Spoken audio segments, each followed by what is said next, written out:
வனவாசம் தானே இது. அழகாக புண்ணிய நதியில் நீராடி ரிஷிகள்கிட்ட நல்ல விஷயம் தெரிஞ்சுட்டு தபஸ் பண்ணி புண்ணியத்தை சம்பாதிச்சு நாட்டுக்கு போகக்கூடாது, உங்களுக்கு சண்டை போடணும், இதெல்லாம் ஆசை இருந்தா இதெல்லாம் 14 வருஷம் கழிச்சு அயோத்தி போய் வேணாம் அப்புறம் வேணா பண்ணிக்கலாம். காட்டுக்கு வந்த நேரத்தில் யாராவது வில்லம் போட சுத்தின்னு இருப்பாளா?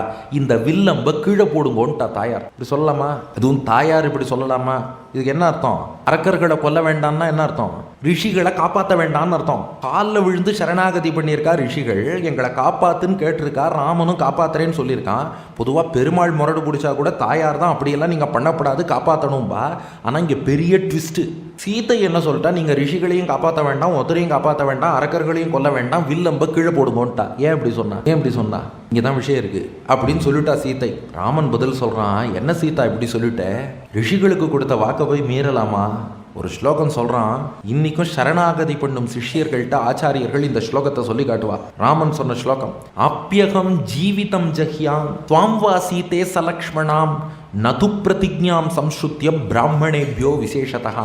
சீதா, நன்னா ஞாபகம் வச்சுக்கோ, என் உயிரையே விட்டாலும், உயிருக்கு உயிரை விட இனிய மனைவியான உன்னை கைவிட்டாலும், என்னை நம்பி வந்த தம்பி லக்ஷ்மணனையே கைவிட்டாலும், காலில் விழுந்தானே சரணாகதன், அவனை மட்டும் கைவிட மாட்டேன், காலில் விழுந்தவனை காப்பாற்றுவேன்னு சொன்னேனே அந்த வார்த்தையை மட்டும் கைவிட மாட்டேன். எப்பேற்பட்ட பெருமாள் பாருங்க ராமன். அவன் திருவடியில மட்டும் ஒருத்தன் விழுந்துட்டான்னா சரணாகதிங்கிறது ரொம்ப பவர்ஃபுல்.